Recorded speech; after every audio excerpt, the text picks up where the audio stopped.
बिस्मिल्लाहिर्रहमानिर्रहीम। अस्सलाम वालेकुम दोस्तों, इजराइल ने शाम पर एक हमला किया है।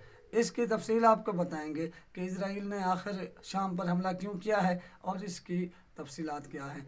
आपको ये भी बताएंगे कि इस कशीदगी की वजूहात क्या हैं और इजराइल ऐसे हमले अपने हमसाया ममालिक में क्यों करता रहता है। इसके अलावा आपको ये भी बताएंगे कि अमेरिका और तुर्की में तनाव क्यों बढ़ गया है और अमेरिकी सदर और तुर्क सदर के दरमियान G20 समिट के मौके पर होने वाली मुलाकात इस तनाव को ख़त्म क्यों नहीं कर सकी। और आपको ये भी बताएंगे कि अमेरिकी वज़ीर दिफा एंटोनी ब्लिंकन ने अब अफ़गानिस्तान के बारे में किस किस्म के राज अफशा किए हैं। मज़ीद तफसील से पहले आप हमारे इस चैनल को सब्सक्राइब कर लें और साथ लगे घंटी के निशान को ज़रूर दबाएं ताकि आपको हमारी आने वाली तमाम वीडियोस के नोटिफिकेशन मिलते रहें। सबसे पहले हम आपको बताएंगे कि तुर्की और अमेरिका में तनाव क्यों है और इसको आखिर कम क्यों नहीं किया जा सका। एक अखबार है तुर्की उर्दू, उसने ये खबर दी है कि G20 समिट के मौके पर अमेरिकी सदर और तुर्क सदर में एक मुलाकात हुई है, मगर इस मुलाकात में भी दोनों सदूर तनाव कम करने में नाकाम रहे हैं। हालांकि तुर्क सदर ने इस मुलाकात पर अमेरिका के साथ ताल्लुकात बेहतर होने का एक इंदिया दिया था, मगर फिर भी ये मुलाकात नाकाम ही समझी जा रही है। ये मुलाकात इसलिए नाकाम समझी जा रही है कि तुर्क सदर ने अमेरिकी सदर से ये मुतालबा किया कि आपको हमने पैसे दे रखे हैं F-35 तैयारों के, इसके अलावा हमने आपसे कुछ F-16 तैयारों के पार्ट्स ख़रीदने थे जो आपने हमें नहीं दिए, तो आप या तो वो हमें सामान दें और F-35 तैयारे दें, वरना हमें आप पैसे वापस कर दें। हम इसके मुकाबले में किसी और मुल्क से असला ख़रीद लेंगे।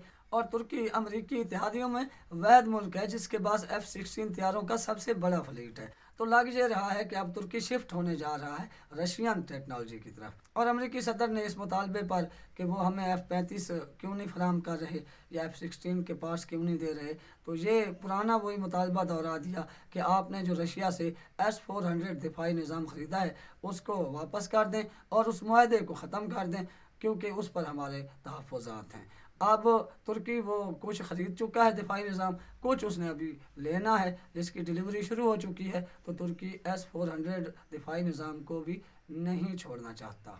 जब तुर्की ये S-400 का दिफाई निज़ाम नहीं छोड़ना चाहता तो यकीनन फिर तुर्की जो है नेक्स्ट अपनी दिफाई ज़रूरियात जो पूरी करने के लिए बाहर से सामान मंगवाता है तो वो रशिया से मंगवाएगा, क्योंकि अमेरिका से तो अब उसका तनाव शिद्दत अख्तियार करता जा रहा है। इसके अलावा तुर्क सदर और अमेरिकी सदर में जो तुर्क सदर ने हुक्म दिया था अमेरिकी सफारतकार को दीगर सफारतकारों के साथ मुल्क बदर करने का, उस पर भी बात हुई है। हालांकि अब वो मसला रिजॉल्व हो चुका है और उन सफारतकारों ने तुर्क हुकूमत से बाज़ाब्ता माफ़ी भी मांग ली है, मगर इस पर भी बात हुई है। इसके अलावा एक ताज़ा तरीन जो अपडेट आई है वो ये है कि इजराइल ने शाम के मज़ाफ़ाती इलाकों पर कुछ मिज़ाइल हमले किए हैं अपने तैयारों के ज़रिए। रवां हफ्ते ये शाम पर इजराइल का दूसरा बड़ा हमला है। शामी हुकूमत ने भी इस बात की तस्दीक कर दी है कि इजराइली तैयारों ने दमिश्क के मज़ाफ़ात में कुछ इमारतों पर बमबारी की है, जिनमें एक असलहा डिपो और कुछ अस्करी इमारतें मुनहदम हो गई हैं। और इसकी वजह भी यही है जो हमेशा से होती है कि इजराइल शाम में ईरानी हिमायत याफ्ता ग्रुपों पर अक्सर बमबारी करता रहता है, मगर वो इसकी ज़िम्मेदारी कबूल नहीं करता। इस बार इजराइल ने इस कार्रवाई की बाज़ाब्ता ज़िम्मेदारी भी कबूल की है। और आखिरी ख़बर ये कि अमेरिकी वज़ीर दिफा एंटोनी ब्लिंकन ने ये एतराफ़ किया है कि हमें अफ़गान जंग जो हमने 20 साल लड़ी है उससे सबक सीखना चाहिए।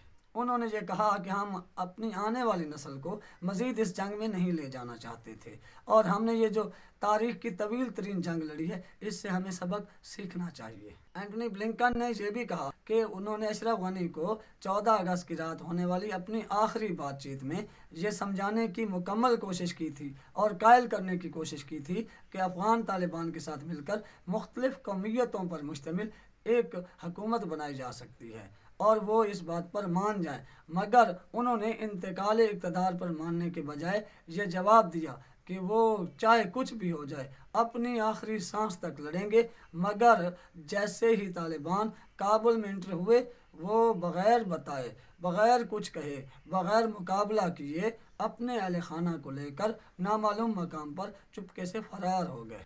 और 2 दिन तक उन्होंने अपनी जाए पनाह तक नहीं बताई।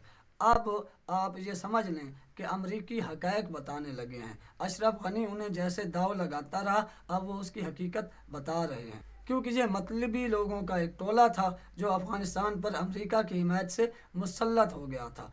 तो अब उन्हें जब भागना पड़ा तो उन्होंने अपने अमरीकियों को भी नहीं बताया कि हम तो भाग के जा रहे हैं। इसलिए अफ़गानिस्तान में अमन उसी हुकूमत से हो सकता है जो पूरे अफ़गानिस्तान पर कंट्रोल रखती हो, जो अफ़गान तालिबान की ही हुकूमत है। और अफ़गान तालिबान ने जो बड़ा फ़ायदा दिया है पाकिस्तान को वो ये है, जो दोशंबे मुआहदे के तहत पाकिस्तान को एक गैस पाइपलाइन अफ़गानिस्तान से गुजर कर आनी थी, उसे जल्दी जल्दी मुकम्मल करने को कहा है। तो इससे पाकिस्तान की मईशत में बेहतरी आएगी और उम्मीद है कि आइंदा दिनों में पाकिस्तानी लोगों को इस अफ़गानिस्तान में होने वाले अमन से फ़ायदा होगा। अब तक के लिए इतना ही। हमारे चैनल को सब्सक्राइब कर लें, इस वीडियो को लाइक करें। अल्लाह हाफ़िज़।